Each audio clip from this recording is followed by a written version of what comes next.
Tafsir Al-Azhar Quran Surat An-Nisa ayat 142. A'udzu billahi minasyaitonir rajim. Innal munafiqina yukhadi'una Allaha wa huwa khadi'uhum wa idza qamu ilas salati qamu kusala yura'unan nasa wa la yadhkuruna Allaha illa qalila. Sesungguhnya orang-orang yang munafik itu menipu Allah, dan Allah pun balas menipu mereka. Dan apabila mereka berdiri kepada sholat, mereka berdiri dalam keadaan malas. Mereka hendak menonjolkan kepada manusia, dan tidaklah mereka mengingat Allah kecuali sedikit. Dilanjutkan lagi pembuka rahasia orang-orang yang munafik itu. Sesungguhnya orang-orang yang munafik itu menipu Allah, dan Allah pun balas menipu mereka. Meskipun bukan terang-terangan mereka bermaksud hendak menipu Allah, tetapi tingkah laku mereka main-main komedi. Mereka terhadap Rasulullah dan orang-orang yang beriman samalah artinya dengan menipu Allah. Sebab apa yang dijalankan oleh Rasul dan orang-orang beriman tidak lain daripada kehendak Allah. Di permukaan surah Al-Baqarah sudah pernah diterangkan juga bahwa kaum yang munafik itu menipu Allah dan orang-orang yang beriman, tetapi hasil penipuan mereka itu ialah menipu diri sendiri. Di ayat ini diterangkan lagi bahwa Allah pun membalas menipu mereka. Artinya jalan yang mereka tempuh itu dengan tidak mereka sadari ialah menipu diri sendiri.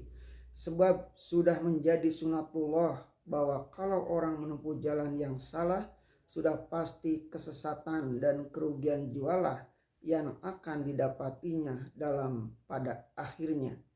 Tentu bukanlah maksud ayat menerangkan bahwa Allah pun bertindak menipu mereka pula, melainkan jalan salah yang mereka tempuh itu menyebabkan mereka sampai pada kerugian buat diri sendiri. Begitulah garis sunatullah yang pasti. Kemudian diterangkan beberapa tanda dari orang munafik itu. Dan apabila mereka berdiri kepada sholat, mereka berdiri dalam keadaan malas.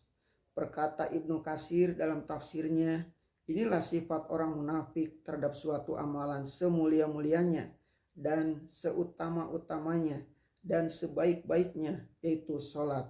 Kalau mereka berdiri akan mengerjakannya, mereka pun merasa malas. Mereka tidak ada niat terhadap sholat itu dan tidak ada imannya. Dan tidak ada rasa takut kepada Allah dalam perasaan malas. Tetapi hendaklah dia berdiri dengan muka jernih berseri, dengan sebesar-besar keinginan dan kegembiraan, sebab dia akan menyampaikan permohonan kepada Allah dan akan berhadapan dengan dia, dan Allah akan memberinya ampunan dan akan memperkenankan doanya. Mereka hendak menonjolkan kepada manusia. Artinya meskipun mereka mengerjakan sholat juga, namun maksud mereka hanya semata-mata riya, yaitu hendak mempertontonkan kepada manusia bahwa dia orang sholat dan beriman, bukan karena ikhlas dan bukan karena taat kepada Allah. Oleh sebab itu, suatu sholat yang akan mengganggu kesenangan nafsunya, malaslah dia mengerjakan.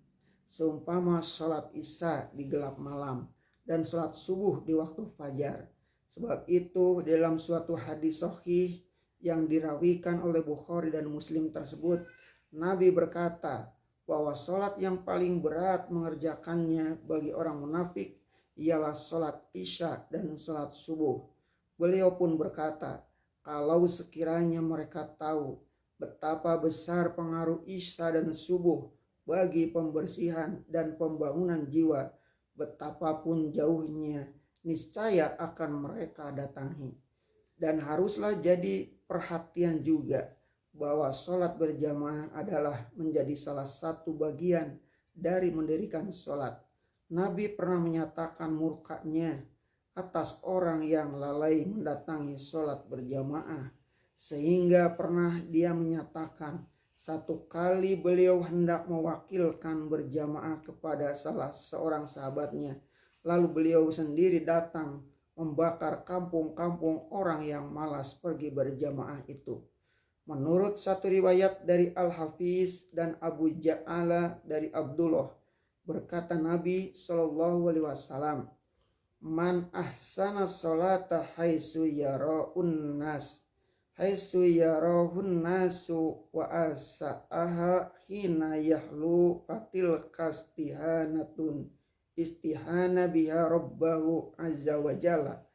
Barang siapa yang memperbagus sholat ketika kelihatan oleh manusia, tetapi buruk apabila dia telah sholat sendiri di tempat sunyi, maka perbuatan itu adalah kehinaan atau menghina kepada Tuhannya yang maha mulia.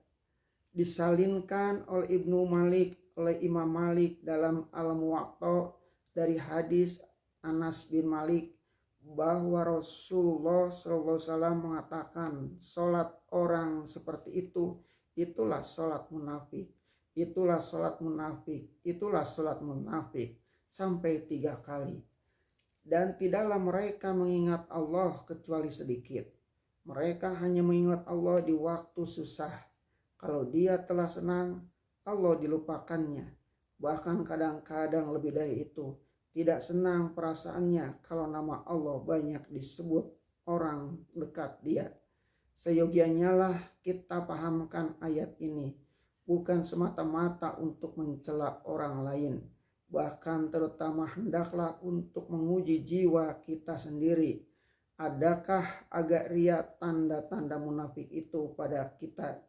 Kalau bertemu tanda-tanda itu, lekaslah obati.